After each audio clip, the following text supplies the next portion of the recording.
I'm going to focus on the Israeli case. Well, actually, given the amount of time, we may do some other cases. But the Israeli case is a favorite of mine, partly because my mother planted a lot of trees in Israel with my name on it. They're all probably cut down and burned by now. They're all gone.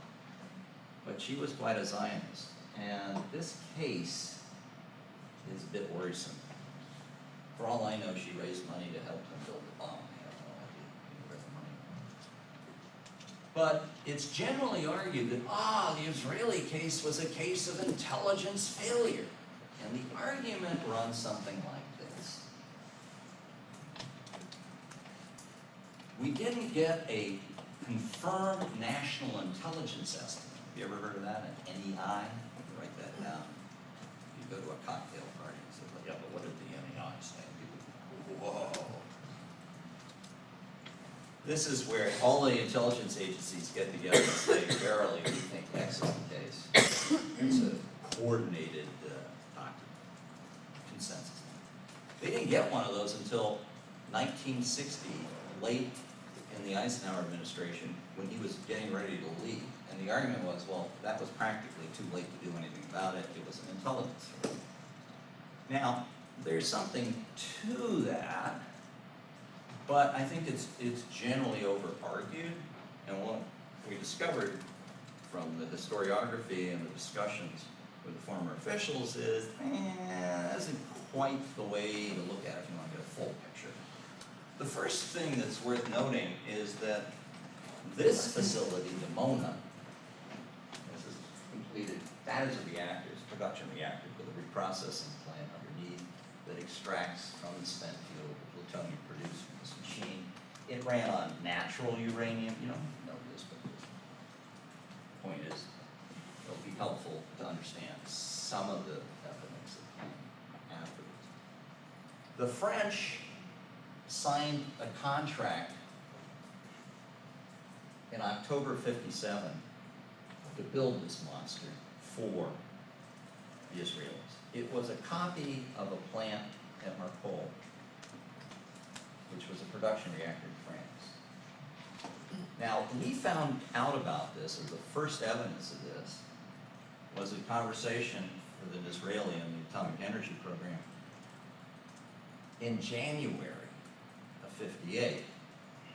And I'll give you some more evidence in a moment that came in March '58 that was shown to the president. Now, I don't know, have any of you had to deal with the IRS? Not yet. Oh, you're in for a treat. Anybody have to deal with the state government? No property yet. Yeah, I think it was a DMV. Well, how much fun is that? Oh, it's a blast. I went for everybody. Okay. Imagine something much more intense than that. You know, about 2 years of emails with people who, every time you contact them, they don't know who you are, what your case is. And it's taxing. This is pretty good for government work compared to that. What part of this is not pretty quick?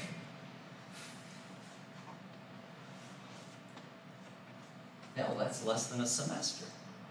You guys get done with your papers on time? You know, this is pretty good, right? Not only that, but to run this, you need something called heavy water. I won't get into what heavy water is and why you need it, but you do. The Norwegians cut a contract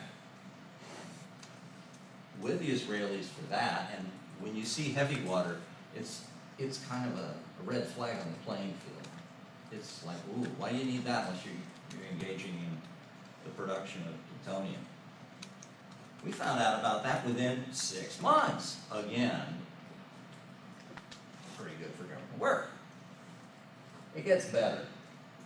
They needed to fuel it with natural uranium. We found out the Argentines were selling them many tons of it between 1960 and 1963. We found out and confirmed it in '62.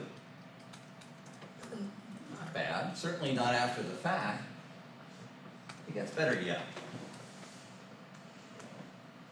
John F. Kennedy, initially, according to Ben Gurion, who was the Prime Minister of Israel in the late '50s, didn't really want to press the Israelis on this facility. It was known by 1960, remember, even before Kennedy was elected, it became news in the New York Times that this thing was being built. When Kennedy first talked to Ben-Gurion about it, Ben-Gurion wrote in his memoirs that he thought Kennedy was afraid of losing Jewish votes. Pretty rough way of putting things, but there it is, it's out the door. And so he didn't make much of it. But then something happened. Did you guys talk about what happened in 1962 off the coast of Florida? What happened? Anything? The Cuban Missile Crisis? Very good. Hey, it always pays when you're in one of these places to guess. You know why? The worst can happen if you're wrong. You can be wrong here and there are no consequences. Nobody's going to look at the transcript and tells you. Yes. Anyway, that was better than a guess. I bet you actually read that somewhere. You did. Okay, he's smiling. Cool. What happened there is a crisis which could have turned the lights out. You go to public television, and I'm not a big fan of public television, but there's a show called The Man Who Saved the World. Really interesting. At the end of the Cold War, archives were opened up and people started talking about what happened. What if I was to tell you that there were 4 submarines with nuclear torpedoes that the Soviets sent over that we found out about and were trying to sink, and there was a captain on one of the subs that ordered to use the nuclear torpedoes against the U.S. surface fleet. Now, he got overruled, thankfully, by an admiral who happened to be on that same submarine. But had they used that torpedo, does anybody know what that would have meant? Pretty important point to you personally. None of you be here. Kind of interesting. You talk to your parents about that, they were probably alive at the time. Okay, well, when that happened, Kennedy got religion.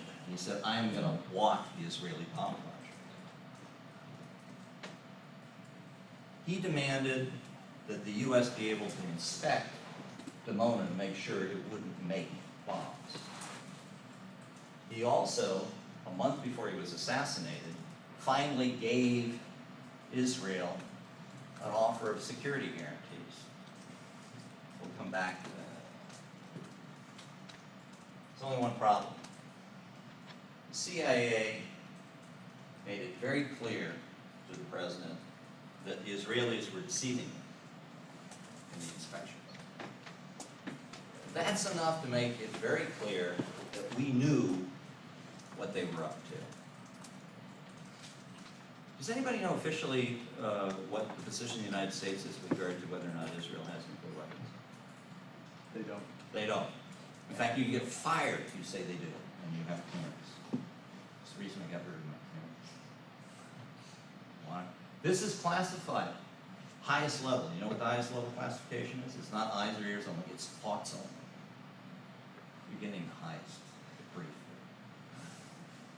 So, in any case, we still say they don't have them, but we knew they were trying to get them from what the CIA was telling. Then there were other incidents. They confirmed they were still going ahead. Then there was this meeting in 1969. You'll read about this. This is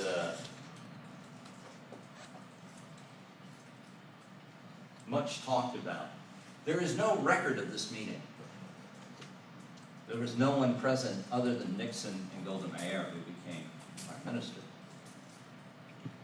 The State and Defense Department wanted Nixon to demand that no nuclear weapons be built, and then in exchange we would give them an advanced fighter. You know, the advanced fighter today is, I don't know, F-35s. Then it was called a Phantom, F-4. What happened? We gave them the F-4s and we stopped the inspections and we made no demands.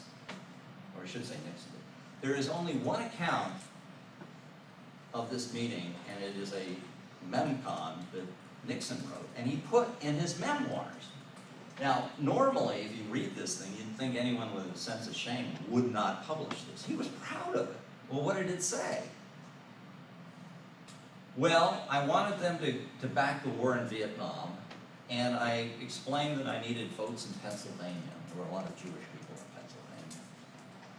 That's what they called it. They did not talk about non-proliferation, according to that note that he wrote.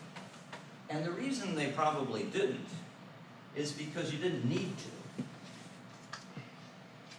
An agreement with regard to, it's claimed that they agreed that Israel wouldn't, say that it had nuclear weapons, and we wouldn't press the point, and that there was an agreement. There is no evidence that that ever happened, other than that the Israelis say this.